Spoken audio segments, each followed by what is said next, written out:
All right, boys and girls, we are back with another edition of The Big Ben Show. I'm your host, Ben Domenech. You can follow me on X at bdomenech. Follow the show at Big Ben Show Fox on your socials, on Instagram and on X. And I want to talk to you today about this upcoming Super Bowl. This Super Bowl is going to be interesting for a number of reasons that are on the field. Obviously, there are different controversies that are playing around the Patriots at the moment, given the fact that Bill Belichick and Robert Kraft were denied entry into the Hall of Fame. You have the interesting element of two coaches who are going against each other with different records and different backgrounds with very different styles and approaches. You have a very young quarterback in Drake May, and you have one who has gone through the real gamut in Sam Darnold and had a very interesting career to get to this point. But off the field, there's going to be a lot of coverage of this game that deals with gambling. Part of this is going to be because of the sheer amount of money that's going to be gambled on this game. The American Gaming Association latest estimate is close to $2 billion that's going to be wagered on legal sports books across the country. That includes online, et cetera, and is going to be all sorts of different wagers and props and things that are mostly probably going to not go your way. But what that doesn't include are prediction markets, which are not considered gambling and not considered sports books. They are contracts or they are swaps. And in California, sports books and sports gambling is currently banned. You are not allowed to use that type of approach when it comes to live betting the game, for instance. What you can use are prediction markets. You can use those types of swaps, those types of contracts in order to predict the future. There's a lot of problems, I think, with the existing gambling industry. And certainly there are places where regulation could be necessary. But I do think that one thing that we have to factor into this is that it has been a long road for these sports books to get to this point. They built up the products that they have over a long period of time in compliance with regulations that already existed on the state level. They had to deal with lawyers and rules and restrictions. You can bet on certain things on one side of the Potomac and certain things on the other side of the Potomac, and never the twain shall meet. And they have built products that are designed fundamentally to prevent people from gambling who should not be gambling, namely young children and people who have serious gambling problems. Once they are flagged, they are supposed to be taken out of the system, banned from gambling using those systems, and then they return to the illegal gambling side of things, by the way, which is much more sizable than you might think. It may end up being as much of a third of the total amount bet on this game, including the prediction markets and sports books.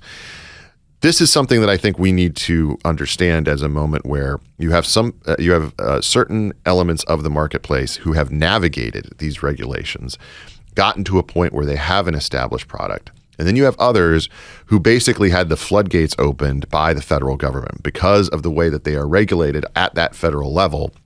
These swaps, these contracts are kind of running wild, and they don't have the kind of regulations put in place on them at the state level that we see traditionally when it comes to sports betting. That's something that they want to maintain, which is one of the reasons why they've started up a trade group lately run by a former Democrat representative, Sean Maloney, that has already raised the hackles of one Elizabeth Warren, that I expect will probably raise the hackles soon of Josh Hawley as well. But I think that the real risk when it comes to these prediction markets is not namely the one that most journalists are currently talking about. Most of the media paid attention to the fact that there were prediction markets around the arrest, the exfiltration of Nicolas Maduro that appeared and that seemed to have significant bets made on them in the hours prior to that raid that took place. By the way, there were many bets settled that people were upset at the time, because there were bets on whether America would go to war with Venezuela or whether we would invade Venezuela that did not qualify under that exfiltration. That's something that I think is a national security concern. Obviously needs to get looked at. If you have the same sort of thing happen within a space around the Iran military strike, the Iran nuclear strike, or any of the other things that we've seen happen in recent months, they could be a serious security risk. But I think people are not paying attention to the more odd, though predictable aspect of the way these prediction markets work in order to extract money from stupid people. So on the day that Renee Good was shot and killed by an ICE officer, I happened to be on the Colbert Show. We'd been booked like a month in advance, which is the normal thing for late night shows. I think most people know this, but all late night television is recorded. It's not live. I went over to the studio to record this interview with Stephen Colbert, like in the 5:30 range, and so then I can finish and go to my show. And as I'm walking out, having done the interview in front of a live audience, several hundred people, I get this text from an old friend and colleague of mine, a guy named Bobby Allen, a phenomenal reporter at NPR who covers tech. And he's been working on reporting on prediction markets, Polymarket and Kalshi, and these new sites that allow you to basically bet on any future outcome. And he sends me this screenshot. Now, as you can see, this is a market that now exists on Kalshi for what I am going to say on Stephen Colbert. You can make bets there on, like, will I say Donald Trump? Will I say affordability? Will I mention China or Russia? And I was sort of shocked by this. I didn't realize really that you can bet on something as niche and obscure as like what I say on Stephen Colbert. But there was a $22,000 market, meaning like there's like $22,000 worth of bets happening on this. And of course, the crazier thing about it to me was that this wasn't a future event. This had happened. We had recorded it. I, Stephen Colbert, the production staff, and all the people in the building know what I said or didn't say. So I was sort of shocked by this, and Bobby and I were texting about it. And then I guess what happened is Kalshi has a homepage, and sometimes they feature random bets, and they featured this bet on the homepage. And that market, which when Bobby first sent it to me was like at $22,000, goes to this. $800,000, almost $900,000. Like close to $1 million market on what I will say on Colbert when it has been pre-recorded. That market actually ultimately ended up being more than $1 million. And just for what it's worth, it settled at no across the board because people had been betting on him saying something related to Greenland or China or Russia. And then, of course, it ended up being dominated by the Minneapolis coverage. There's a real problem here because these prediction markets are not always dependent on any type of restriction when it comes to the bets that you can create. And while it's one thing to have a hunch, even an informed hunch, a belief that certain things will happen, a prediction that I think is going to come to fruition within a certain period of time, it's another thing to have a situation where Stephen Colbert knows what Chris Hayes said, Chris Hayes knows what Chris Hayes said, and however many hundreds of people attended the Colbert taping earlier that day know what was said as well. There are ways to game that situation that are almost impossible to prevent. We have a tradition of looking at sports gambling, of being aware of the fact that players might be shaving points of the behavior of athletes in certain odd ways, or coaches calling for plays or running things that don't really make any sense without the context of where the line is set. And we've all become familiar with that over the years. It's something we are attuned to look for. Within these prediction markets, that's not something that people are looking for.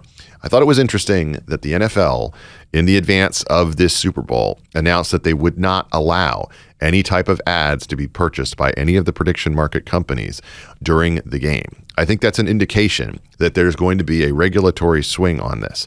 Perhaps it's going to become motivated by the courts, perhaps by something else, perhaps just interest from Congress. But I do think that there's going to be a pushback against these markets, in part in response to just the ubiquity of gambling generally today and the fact that people kind of are assuming these are all the same thing when they really aren't. Now, that's something that's going to be messy. It's going to be interesting. But if you want to get your bets in now for the predictions that you believe in, I would suggest you do it sooner rather than later. You're listening to another edition of The Big Ben Show. I'm Ben Domenech. We'll be back with more right after this.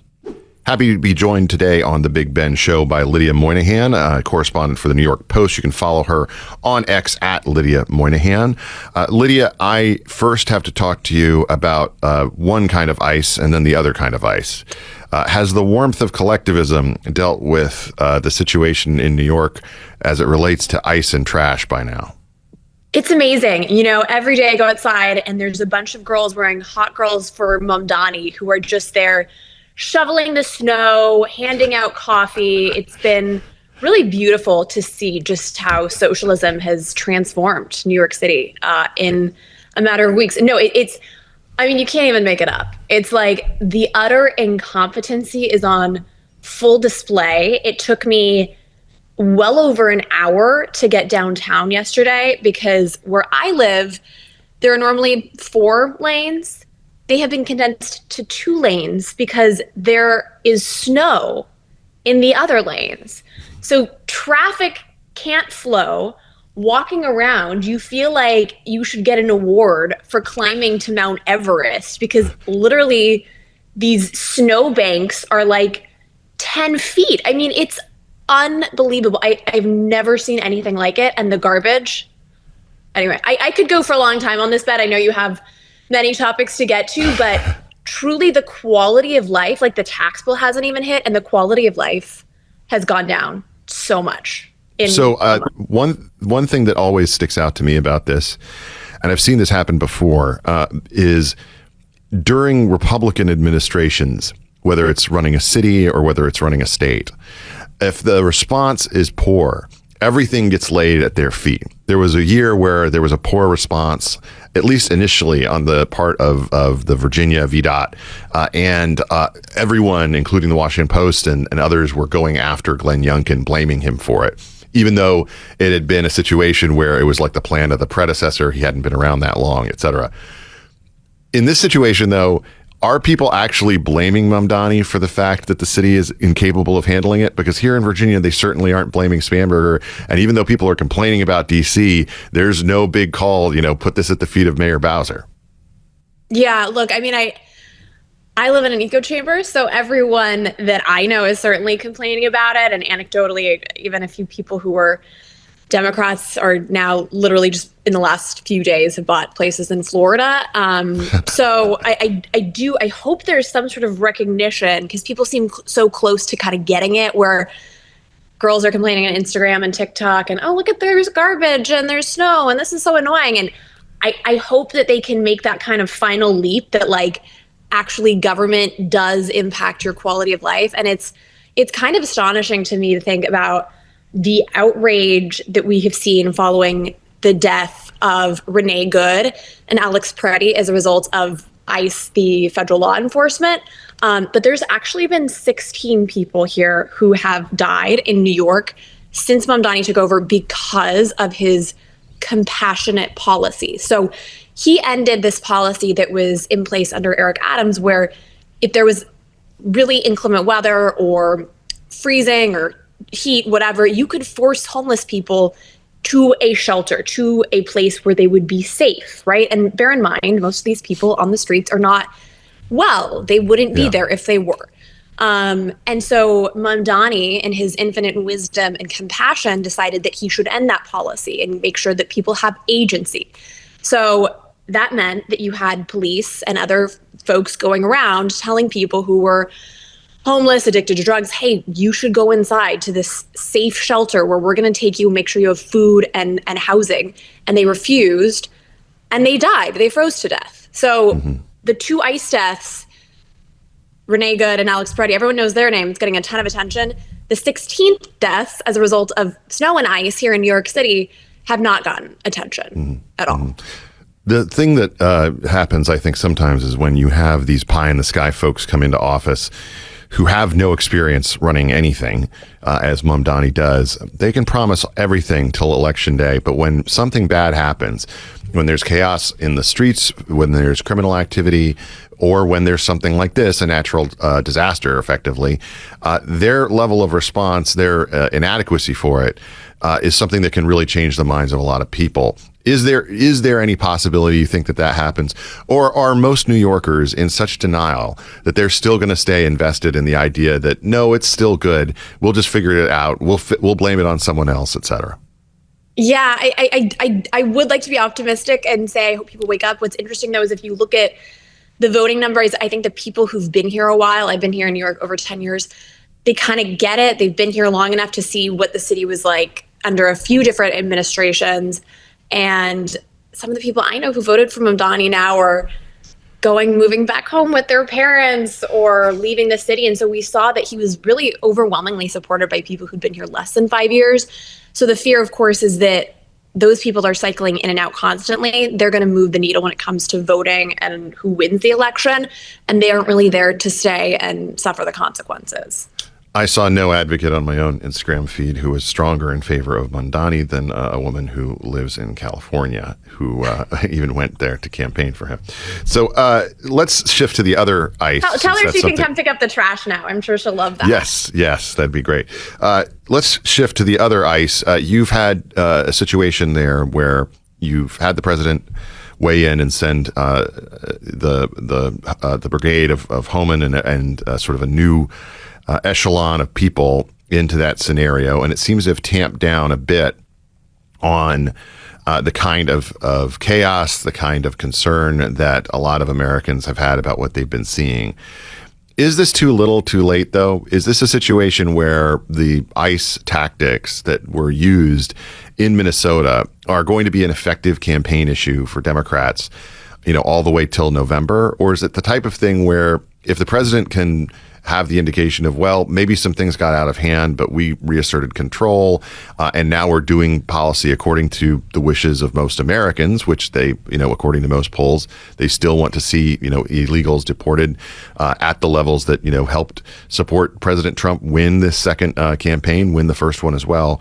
Do you think that this is going to be something that's effective for the Democrats, or do you think that this is going to be something that the president can turn around?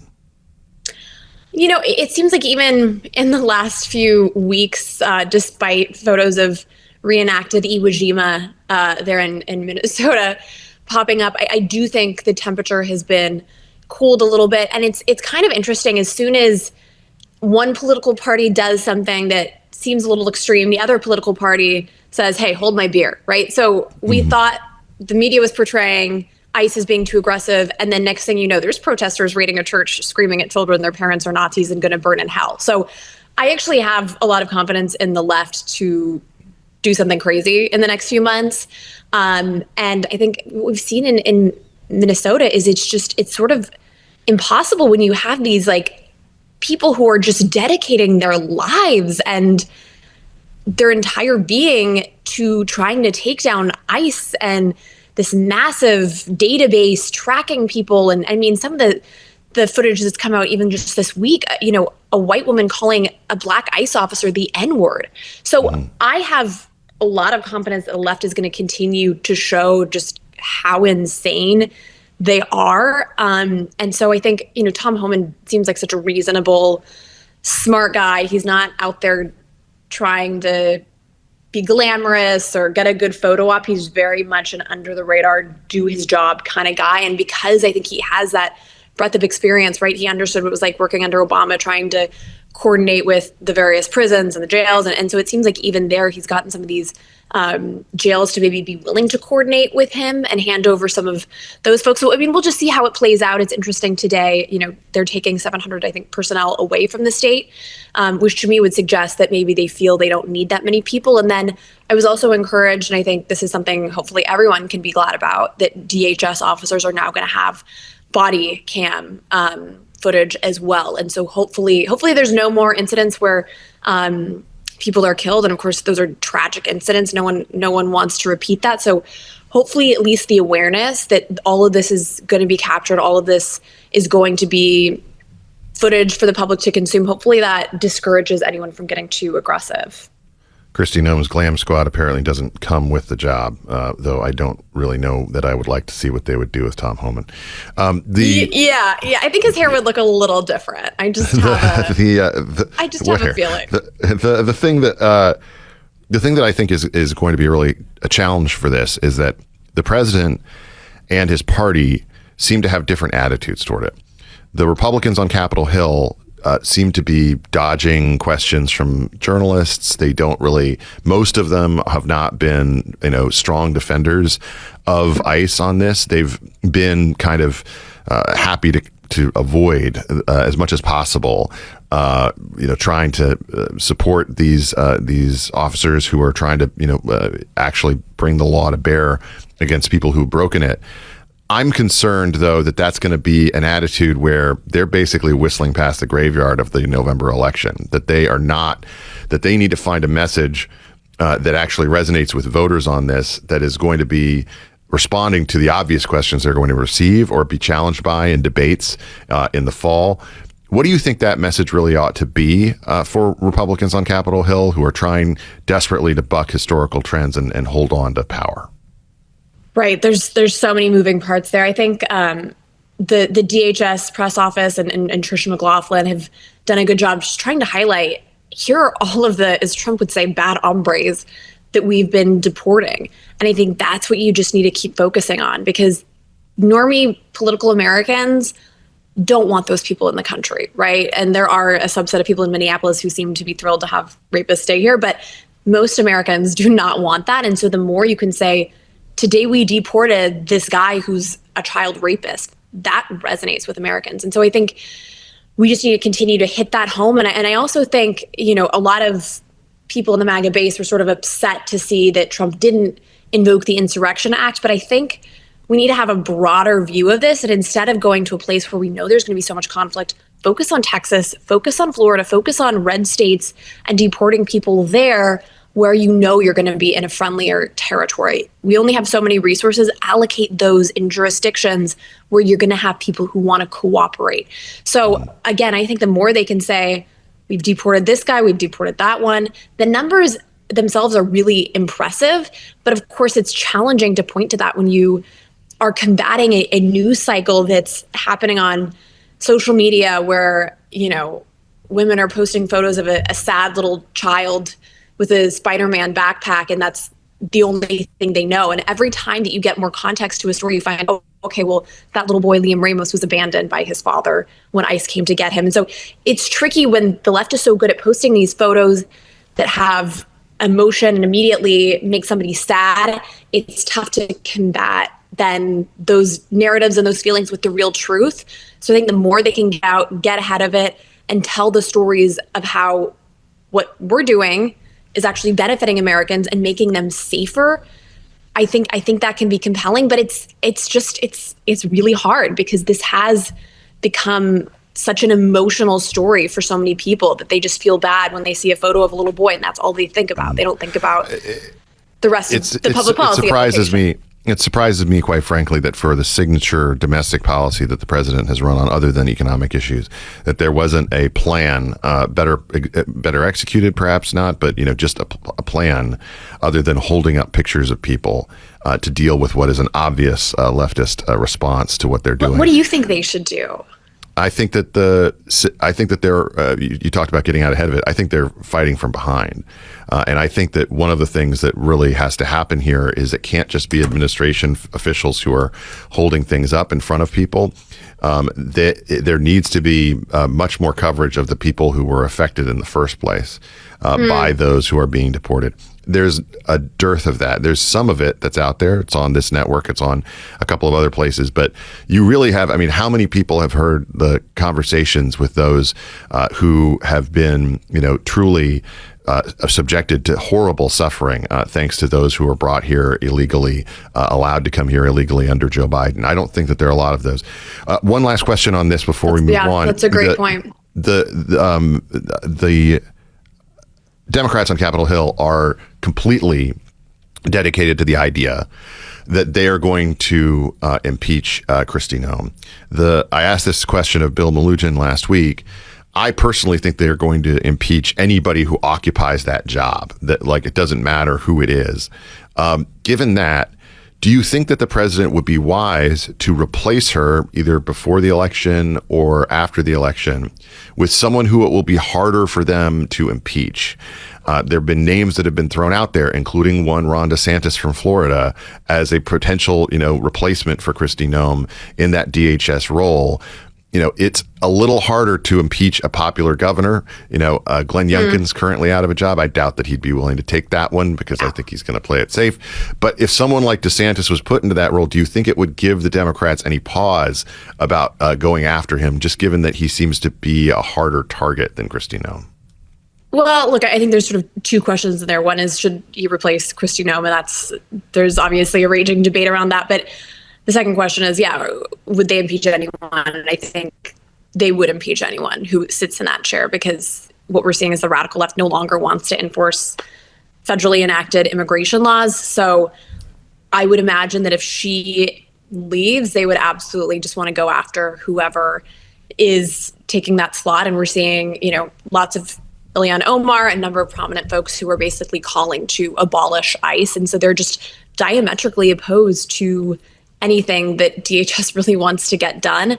But as to the question of whether Kristi Noem needs to be replaced, it's interesting. I think the Wall Street Journal op-ed page, a lot of folks are pushing for that to happen. I don't know that resolves things, but it does seem like Tom Homan, when he goes into a place like Minneapolis, he has a much more sort of calming effect. I think he commands a lot of respect because he has just been doing this for so long. Let's shift to talking about this conversation around the Epstein files that has been taking place online and everywhere in the last couple of days. We saw a pretty incredible shift on the part of Bill and Hillary Clinton regarding this. What do you think is going to ultimately be the outcome of that situation? They've decided, I guess, that they feel the need to come forward and respond to Congress and to potentially, attempt to defend their broken legacy on this point. And certainly it seemed to change the way that a lot of Democrats started to talk about this issue when some of these things came out. They seem to be a lot less excited about it than they were a couple of months ago. What do you think about that situation currently as it plays? And is it one that particularly benefits one political side? Do you think that the Clinton decision is going to, ultimately do additional damage to Democrats' talking points on this front?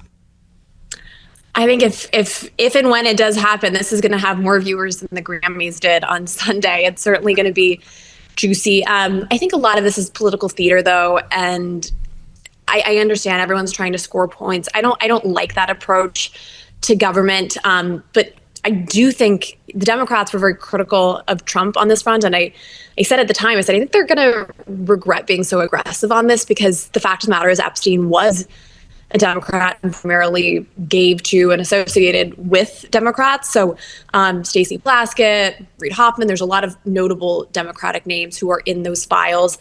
But gosh, I think this whole Epstein saga, I can't believe it's been going on for so long. And I think it's only going to continue because we still don't have any more clarity, it seems like, than we did before this latest stuff, right? We do have some tawdry details about Bill Gates and Reid Hoffman, but there's still so many things that have been redacted, and it kind of feels like enough information. I think it was Alex Pope said, a little learning is a dangerous thing. Kind of feels like a little information is a dangerous thing because, I've just been seeing conspiracy theorists are having a field day. They're looking at all of these anonymous tips that the FBI got that aren't true and pointing to that as evidence, even though that evidence has been debunked. They're looking at other files that seem to suggest that this QAnon theory that Wayfair furniture is actually children. I've just seen some crazy things. So it kind of feels like a sad situation, though, because you have all of these notable people who we know were involved with him who aren't really being held to account. And then you have Larry Summers and Peter Attia, the longevity expert, who now are kind of at least getting in trouble. But there's really no accountability for the billionaires and the most important people.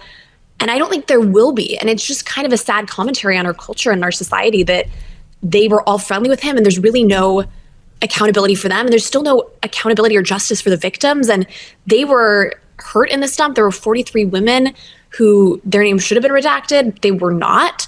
There were nude images with people's faces that should have been redacted. So it's kind of just a sad and a disastrous thing, I think, where the victims haven't gotten justice and the people who were clearly very cozy with him, I don't think are going to face any consequences. Mm-hmm.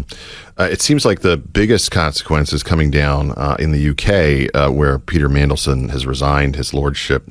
He was most recently, until just a few months ago, the ambassador from the UK to the US, and was chosen by Keir Starmer apparently over the objections of internal figures, including potentially within MI5.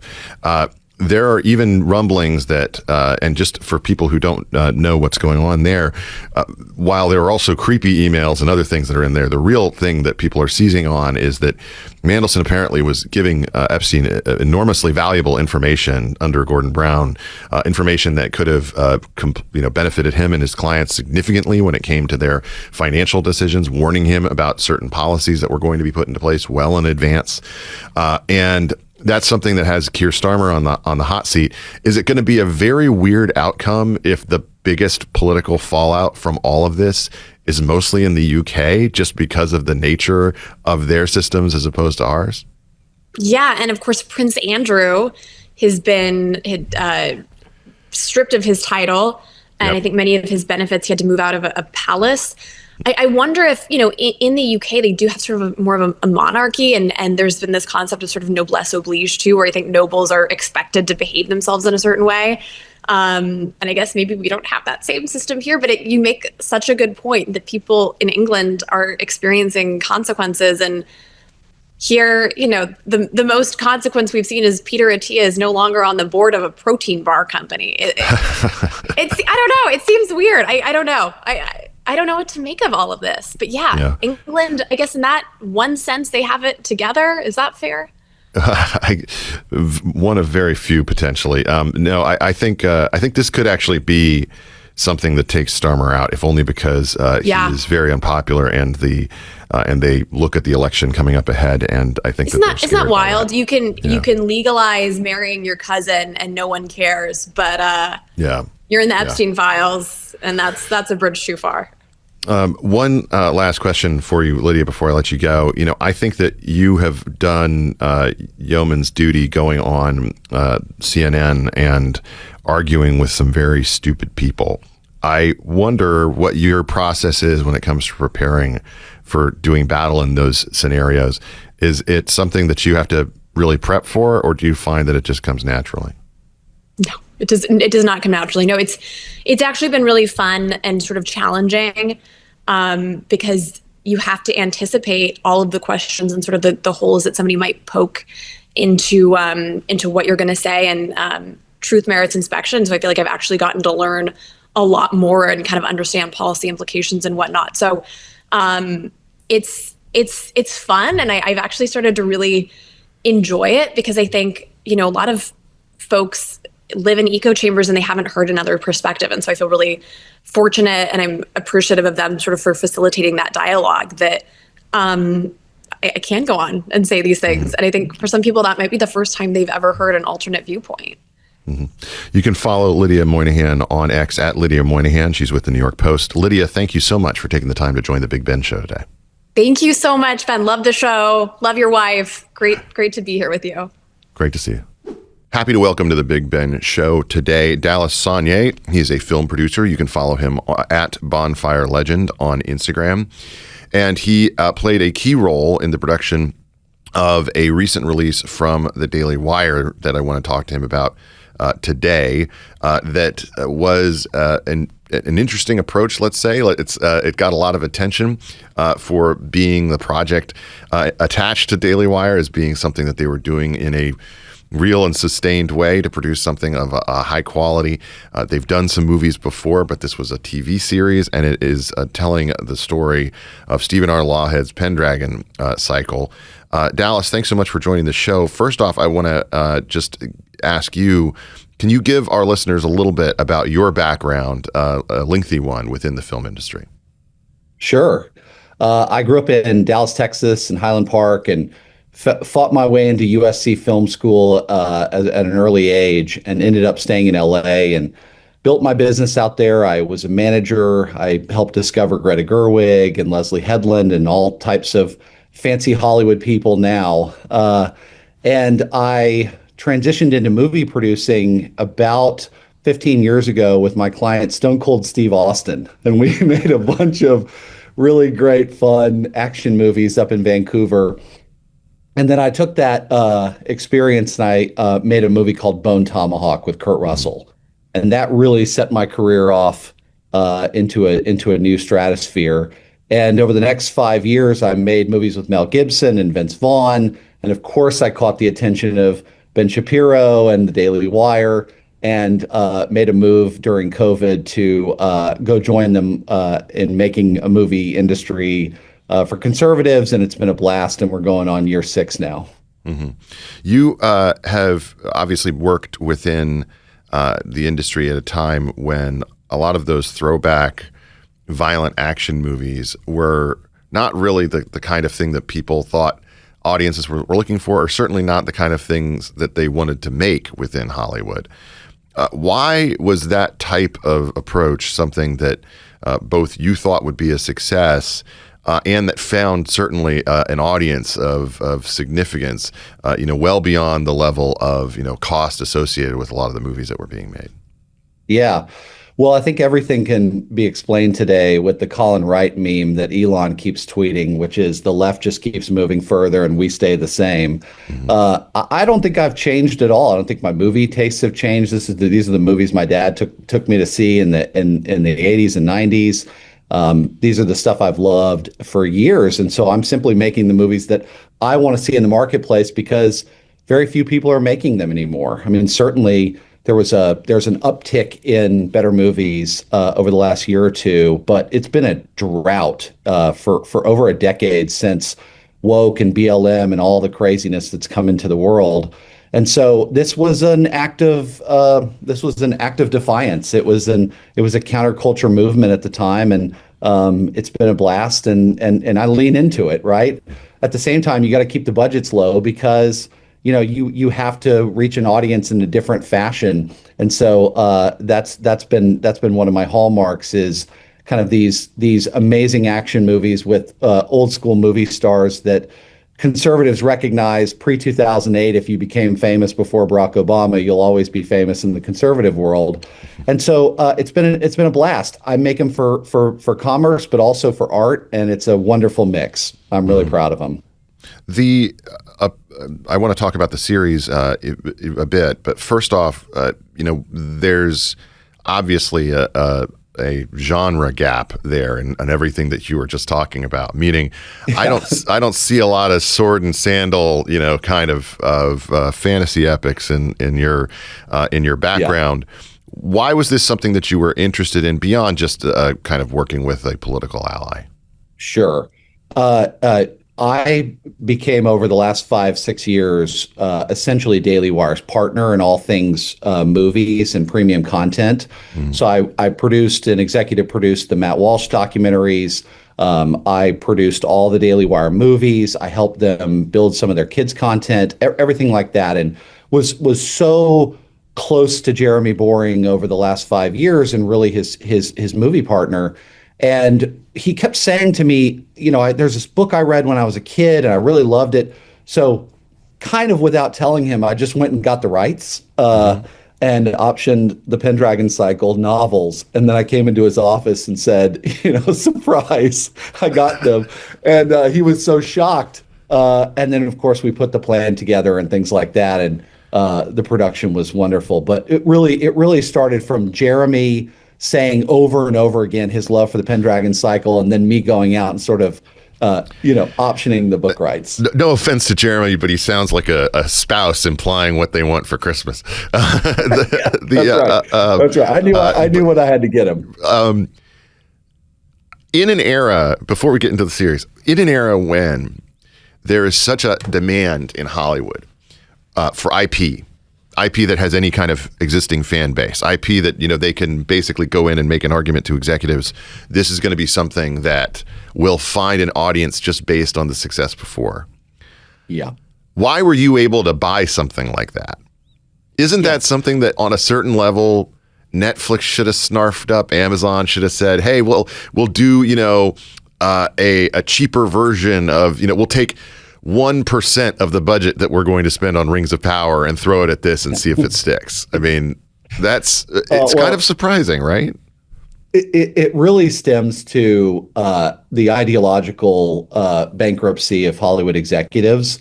They are so tied to their own sort of leftist ideology that they can't even consider making something that would be pro-masculine or pro-Christian or any of these kinds of things. That they're so far from it. They can't even see it. It's so far away.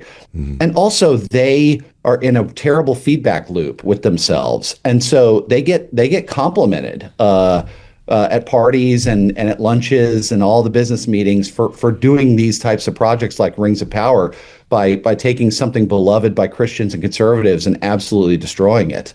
So it's a systemic issue within Hollywood, and it's probably never going to change. I give a lot of credit to David Ellison and Barry Weiss and everything they're doing over at CBS and Paramount, and we're so excited to see what they're doing. But man, they got a long road ahead of them. In terms of Daily Wire, they are overtly conservative, and they're allowed to operate in a different fashion. So it actually creates a little bit of freedom in a way. The Lawhead books are a natural graduation point, particularly for young men. After you get done with the talking animals in C.S. Lewis, and maybe if you've gone through Lord of the Rings and now you're starved for more. I don't know I don't know what phase it came in Jeremy's experience, but then there's a bunch of different stuff that you start reading because of that. Lawheads is obviously the most for people who are familiar with it, and if you're not familiar with it, I encourage you to check out his stuff. And also, by the way, some of his other books, including Song of Albion and some of the other stuff that he's done, are really good and actually beloved by, I would say, fantasy readers who are not even Christian. So it's not like he's just a guy for the Christian audience.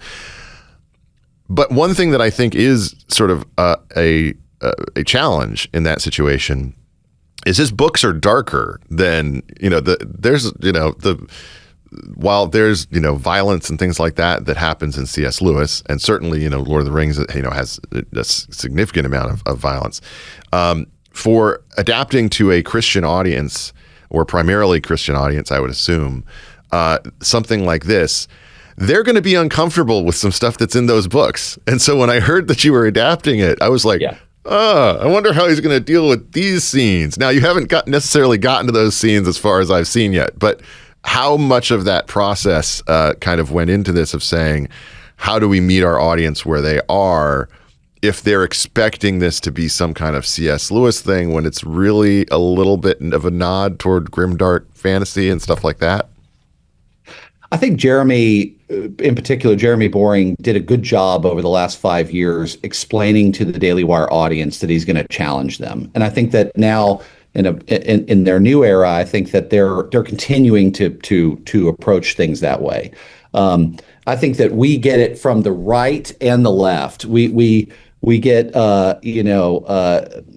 scolded in some senses for a dress being too low cut or showing sexuality or things like that. I coined the term based faith because these aren't faith-based movies. They're amazing stories that happen to have a faithful element to them, and I think that's a real distinction that we needed to lean into. But also, Jeremy was very conscious, almost too conscious at times, of sort of limiting the speed at which this project went forward in those sort of riskier elements. And I think that if you watch the series, you'll see that it is a solid PG-13. Now, listen, as a guy who watches John Carpenter movies with my kids, I probably have a different speedometer than most conservatives. But I do think that even the most sort of the most conservative Christian audience can watch this movie and feel good about it, can watch the series. Does it help at all that even if they were going to chide you, some incredible percentage of the people who are tuning in to see it also watched Game of Thrones? Well, that's let me speak for myself here. Yes. I think that when a conservative audience member watches Game of Thrones on HBO, I think they give HBO a pass. And I think if they watched Game of Thrones on Daily Wire, there would be pitchforks. And I think that's after literally the first episode, there would be pitchforks. Yes, I mean that's one of the sort of strange aspects of navigating this culture that we're creating. But again, that's why I give Daily Wire so much credit. I mean, we look, Daily Wire is a company that has podcasts that are critical of the culture and the environment and everything, but they are creating, and I really appreciate that about them. Mm-hmm. The institution of Arthurian legend as being something that is covered within film and series is obviously, has an incredibly long history. There's so many examples of it. When you were looking back at inspiration for this, particularly given that, Lawhead has a unique take on it, and, spoiler alert, however you want to describe it for people who haven't seen the series, essentially he takes these legends and he puts them in a much earlier historical context and injects a lot of other elements into it, in a Roman era England, basically, and uses that connection as being basically a new base for the story that is very familiar for a lot of people. There will be recognizable elements to it, but they'll be fundamentally different in certain ways. When you were looking at the differences between the ways this story has been told before and the ways that it needed to be told now, what were some of the elements that came into play? Production ideas that came out of that, et cetera. Yeah, I think there's two answers here. First, the creative aspect of it, which was Jeremy Boring's Silo. He read Lawhead's books as a teenager. These books were informed his own Christian faith. They've been a massive inspiration to him and very impactful. So we put together the writer's room around that concept, that we were going to stick to the books. We were going to be very we were going to literally adapt the books. But he also needed to create a journey and things like that. So I think he has always been the arbiter of the Lawhead creative, right? And making sure that when Stephen watched the series, which he loved it, that would be the reaction, that he would be proud that we were good stewards of his words. Separately, from a production perspective, which is my space, I want to do everything in camera and practical. So I'm bringing in live bulls into Rome. I'm, going into old abbeys in the south of Italy and repurposing them. And we were donating to the churches there. And it was so funny because the Daily Wire guys kept getting recognized in these small towns, which was hilarious. And we went to Budapest predominantly, which is a huge hub of movie productions and things like that, and to be able to work sort of in an environment where it's like going to Budapest is like walking back into the 90s. It's just amazing. And so we found amazing crew. We brought some people in. We brought almost all the cast from England. So I just put all those puzzle pieces together and make sure that the thing is good, right? Because I want Daily Wire to have competitive products to anything that Hollywood's making. So whether it's the Walsh docs, whether it's the movies we've made, whether it's the Pendragon Cycle series, I want to make sure that they're competitive with anything coming out from Netflix or Amazon or Apple. And I think that's the best thing that I can say about the work we've done so far, is that it looks great and it works and it's well directed and well acted and all those kinds of things. So I'm very proud of it. People are very attuned to at when they're watching productions that are sort of at this financial level, or that are being created by a right of center element.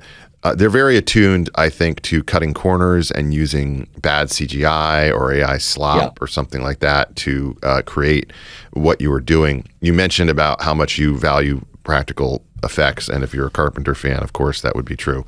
But the thing that is interesting to me about this is, how can you go about avoiding overuse of that now in an industry that seems to think that that's going to be a golden goose for them in terms of eliminating all the different things that they used to have to pay for, or having 5 people do the work of 50. Right. It's something that the whole industry is grappling with right now. I think that in some ways, anytime technology presents an opportunity, it helps the conservative movement because we tend to be less emotional about the choices. And certainly, I've made low budget movies my whole career. And so I think that anything that can help save a buck is going to be good as long as the movie is still great. That's all that matters. So everything to me is in service of what makes the best movie.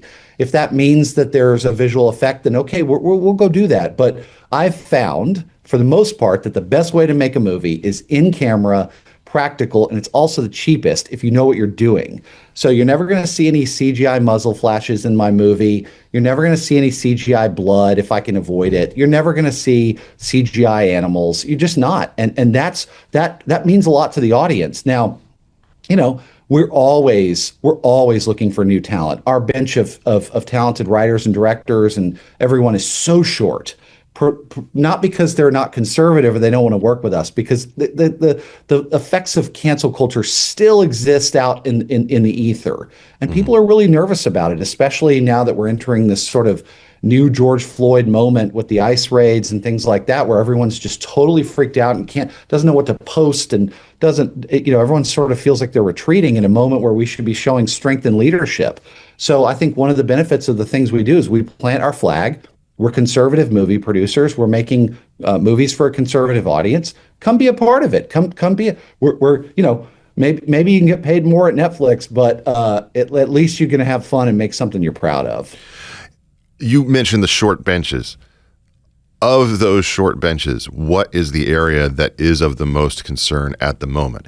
Is it the practical knowledge required to sort of do these special effects or things that are within camera? Is it the writing base? Is it people who basically, may love these books, but, I've spent my, entire career writing nonfiction and, taking a crack at fiction for a lot of people, even if they love these books, that may be not for you, it's poetry and prose. So it's one of these things where I think that there's different areas here where you could have a dearth. What's the one that is the top of your mind in terms of trying to fix it? Sure. I think I'm going to give three because I can't help it. Okay. Number one is writers and directors. We need amazing craftsmen who can come and take a project from start to finish. What I always say is it's a singular vision that we all support, right? When we're at the movie premiere, I want the director to be able to stand up there and say, "This was my movie." Like, that is so important to me. Second is we need movie stars. Like we've made a couple of things that we haven't announced yet, and they have movie stars in them, and it's going to change the game. I'm really excited about it. But we need the movie stars who are more conservative minded to come join up and make movies with us and not be so afraid. The last thing, and this is most important to me, is we need more producers. Like I'm at a position for 15 years now where I can take a movie from inception to finish and get it ready for release and deliver it and everything like that. And the amount of people who can do that is so limited that it's hard to scale me and what I do. And that's really what's so necessary. We need a Dallas of comedy. We need a Dallas of series, a Dallas of faith-based. We need all of these things because 6 years later, I'm still the movie producer of record for every Daily Wire project, and we need more. We need a lot more. So I really, we're working on that. We've got a bunch of people that we're working with now and starting to bring them in and build the teams and stuff like that. I think that's really indicative of this new era of DW and trying to figure out how to expand. Mm-hmm. I am thinking of I can't recall who actually vocalized it. It was an interview with one of Conan O'Brien's guests who vocalized that when he had first come to Hollywood back in the late 1970s, that there were whatever there were then, that there were 3 or 4 channels and there were 30 good writers. And now he says, there are 9,000 channels and there are 30 good writers. So I think that one could be the hardest one to find. On the On the director front, I'm curious if there is something that's happening that seems to me logically like it should be happening, but I haven't necessarily seen it yet. There's this whole ramp up in recent years of going to these indie directors who have done maybe one small movie, a handful of little projects, and sticking them in a big project backed by a lot of money by, major industry players, because they know they're going on some level. They present it as, we're going to have an artistic approach to this. But what it really is this is someone who we can push around and tell them exactly what to do, and they will do it, and they won't give us any guff, because the last thing that they had, was at Sundance, 2-3 years ago, and they haven't made a movie since. And so we can tell them that this superhero slop needs to look like this, or cast this person, or, what have you, have this message in it.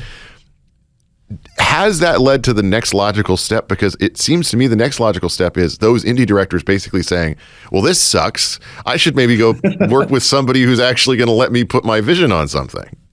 Yeah, that's right. I think iron sharpens iron. I mean, I am so combative with our creatives on purpose, right? Because I want the best from them.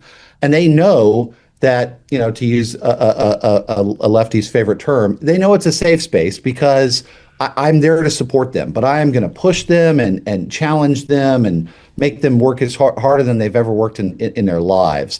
And so I think if you look at a couple of recent examples, I mean, even Jeremy, like, that guy went from, basically directing a no budget movie 15 years ago to now having directed the Pendragon Cycle.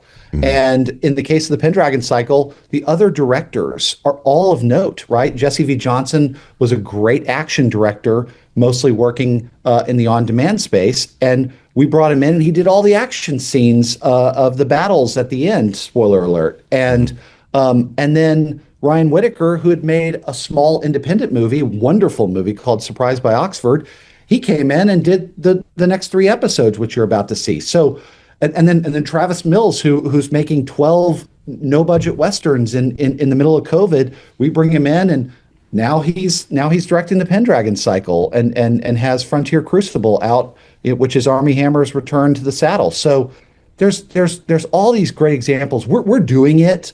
I've spent so much time over the last 12 months sort of creating a deeper bench, creating systems where I can bring in, like, we're about to shoot a movie in a couple of weeks, and I've brought in a number of new producers, assistants, and associate producers and co-producers to start to train them up, because I've got to send them out into the field.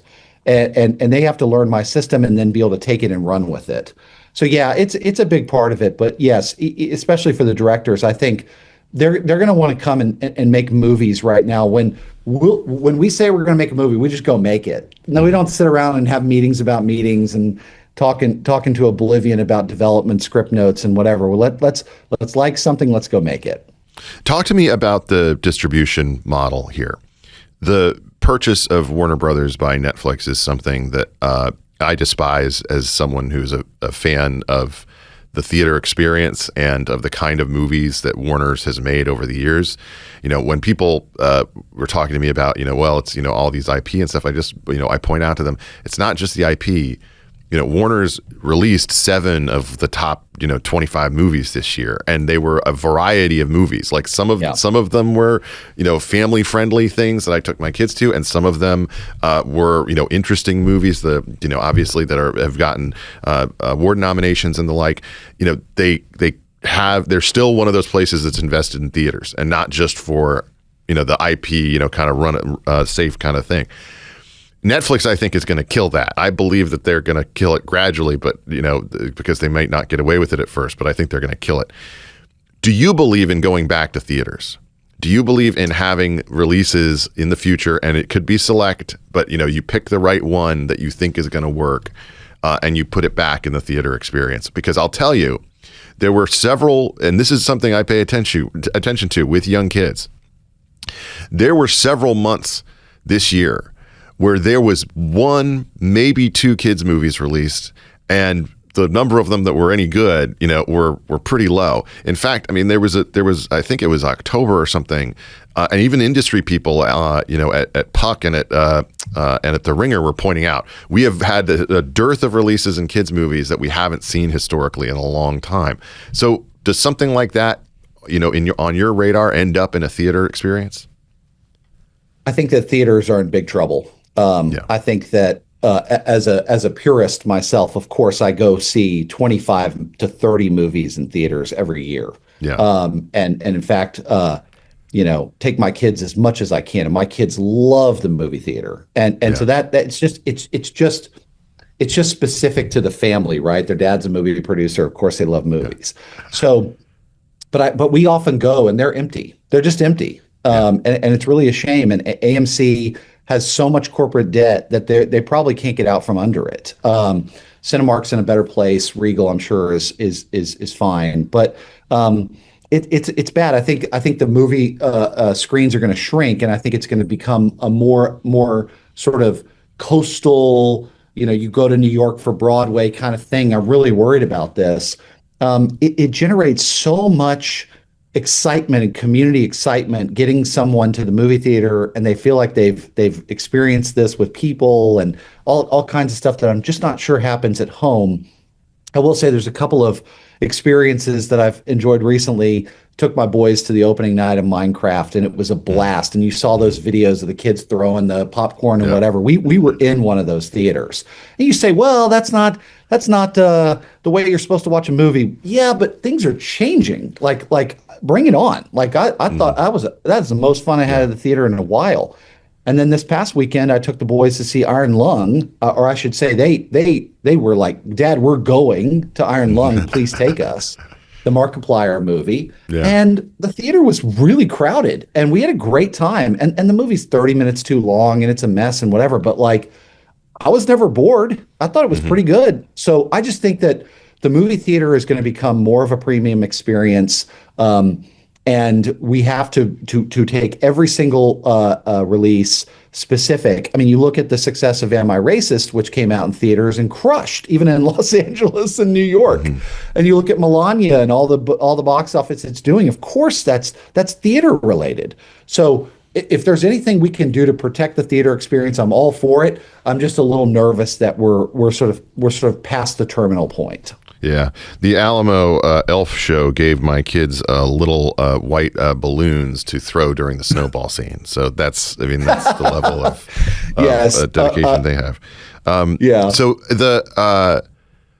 talk to me about the models that are being pursued currently by people who might be written about as being in your same space, namely Angel and Wonder. How much are they in your same space? How much are they competitive? How much are they potential collaborators? Yeah. We know them very well. We're all, most of us, frequent the Nashville neighborhoods, and Angels, of course, in Utah, but they're always in Nashville taking meetings and stuff. So we see them all the time. I'd say we're competitive only in the sense that we're sort of seen as predominantly Christian or conservative or whatever. Angel is so successful in the faith-based space. I think that's their lane. They've had 2 huge animated smash hits, and I think that one of their challenges is how are they going to make what we would consider a mainstream movie, right? They tried with sketch, things like that. But I'll tell you, those guys are so awesome and so smart and so nice. They're going to figure it out, and I think they're already having enormous success. I do kind of subscribe to the Rick Rubin thought that the audience comes last, because I feel like if I make something that I love, the audience will feel it and sense it. Certainly I have to stay within the confines of Daily Wire and its audience and its desires, but I do have a lot of creative freedom there to work in a sort of Rick Rubin style. And so I don't think that Angel would ever be a good fit for me personally. Wonder Project, I know those guys less. I've met them socially a number of times. Again, great dudes. Kingdom Story Company, great dudes. Love them as people. Not the kind of movies I make or want to make, but again, I'm happy that they exist because it is balancing out some of the craziness in Hollywood. They just have different approaches and different opinions. So in a way, we're not competitive because we're going after the same audience, but we're doing it so differently that I'm not sure it's competitive. You mentioned Greta Gerwig. Yeah. You said you were part of discovering her. I want to hear a little bit about that, and then I want you to tell me why I should trust that she's not going to royally botch The Magician's Nephew. Well, you should not trust that, and you should be very afraid. Greta is a mega talent. I had a management company back in the day, and we started representing one of her friends, and we got him a big job at Paramount, and he totally freaked out, and he said, "I don't want this life. I'm going to go back to making no budget indie movies." But there's a friend of mine named Greta Gerwig who you should know she wants to be in Hollywood.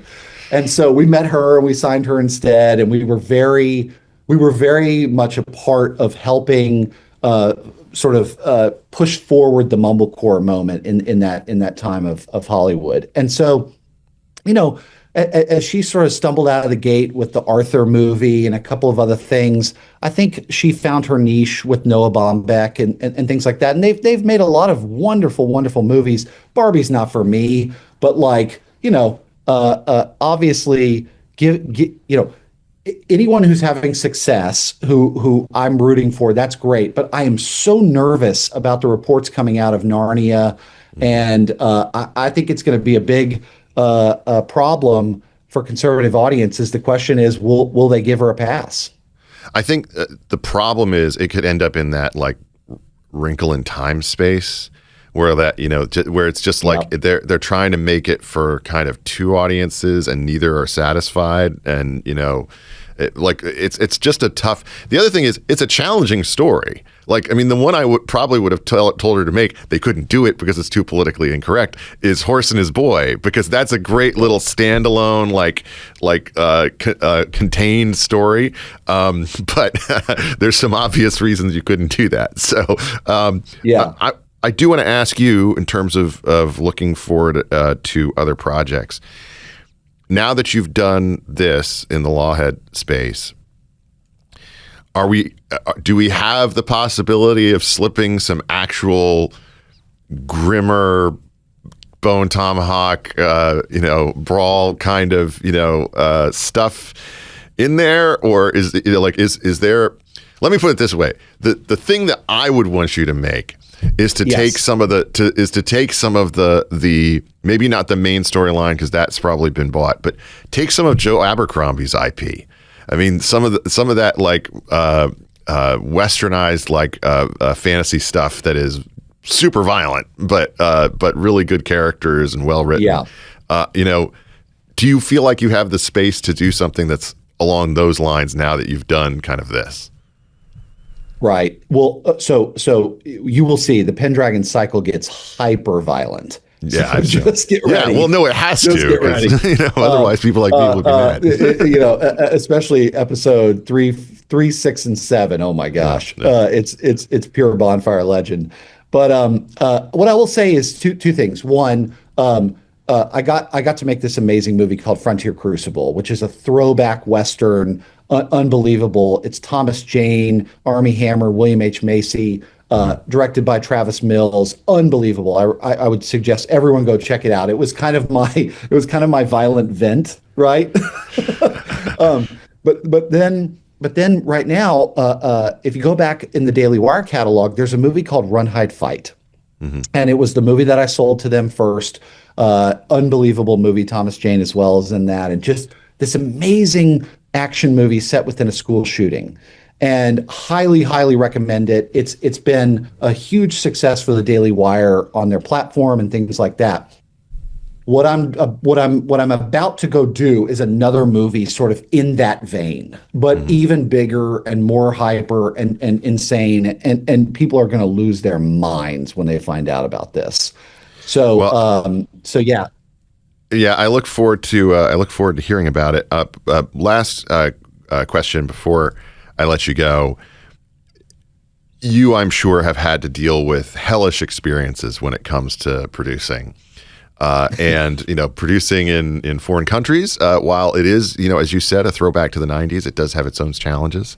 What was the weirdest or most challenging thing that you experienced while making this series?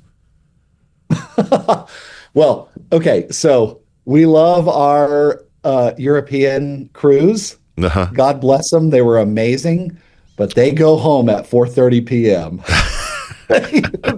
They're home for dinner, Sidney Lumet style. And so, if you want them to work an extra hour, boy, is it a whole ordeal and a whole thing. But we love them. It was a blast. I would also say sneaking the bulls in through Italian customs was probably one of the more interesting endeavors that I've ever produced. But, the fruits of the labor are there, and it was all a blast. But, props to the Daily Wire, especially Jeremy Boring, for letting us go do that and making such an awesome show. And I'm so proud of it.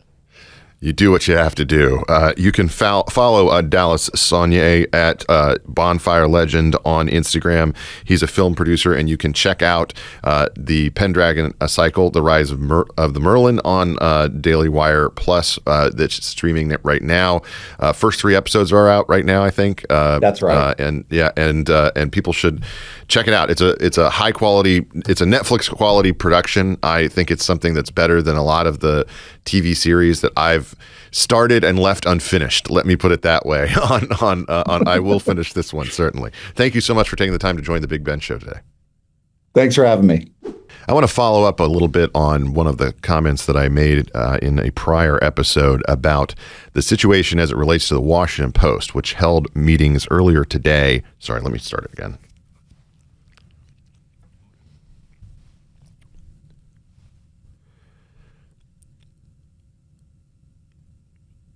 So following up on something that I talked about last week, this has been an interesting day for the Washington Post, which had a Zoom meeting with their employees this morning, and laid off an absolute slew of them. We don't have the total number yet, but they're shuttering many of the sections entirely, moving certain people around. They're restructuring Metro, getting rid of the book section, and getting rid of the sports section as well. Sports has been something that has been at the center of conversation here in Washington for a long time, and there's been many great columnists who came out of that section, as I detailed in my last monologue. But this is the reaction that just came down from Marty Baron, the former editor-in-chief of the Washington Post. This ranks among the darkest days in the history of one of the world's greatest news organizations. He goes on, the Post challenges were made infinitely worse by ill-conceived decisions that came from the very top, from a gutless order to kill a presidential endorsement 11 days before the 2024 election, to a remake of the editorial page that now stands out only for its moral infirmity. Loyal readers, livid as they saw Jeff Bezos betraying the values he was supposed to uphold, fled the Post. In truth, they were driven away by the hundreds of thousands. The owner, in a note to readers, wrote that he aimed to boost trust in the Post. The effect was something else entirely. Subscribers lost trust in his stewardship, and notwithstanding the newsroom's stellar journalism, the Post overall, Bezos' sickening efforts to curry favor with President Trump have left an especially ugly stain of their own. This is a case study in near instant, self-inflicted brand destruction. I would like to relate to you what was on the cover of the Washington Post sports section just the other day. Keep in mind, this is the week of the Super Bowl. In Sin City, a commitment to excellence. One of the most unusual and fun events in college sports is a high-stakes spreadsheeting competition. A big spread on the cover of the sports section during Super Bowl week about a bunch of nerds sitting down to do Excel. Sports. Here's the thing. Sports sections and sci-fi movies are just one of those areas where you really do go woke and go broke. There are other areas where that just doesn't apply. But if you end up in a situation where you're talking about, sending an enormous number of people from the Washington Post to cover the Olympics, while you aren't even paying to send the Caps beat reporter to Philadelphia to cover their game. You have a problem. And that's why their local sports coverage is going away. If we had a good local sports coverage group, I think that we would not have seen the kind of fall off, for instance, among the Washington Nationals over the past 5 years when they've finished fifth all but 1 year after winning the World Series. And I think that you would have some real connection with the community as opposed to a situation where you're trying to sell them on caring about things you think they should care about, even if they don't. I have no idea what those people were going to cover at the Olympics for the Washington Post. I'm sure that there's some one-legged bobsledder who they'll find if they exist. But the truth is, local sports coverage is what people pay attention to. The Post had lost that long ago. And the idea that Marty Barron has, that the editorial page is the reason that people would still subscribe to a newspaper. Look, as someone who writes for those pages in many newspapers, that's not the reason they pick it up. I'm Ben Domenech. You've been listening to another edition of The Big Ben Show. We will be back next week with more to dive back into the fray.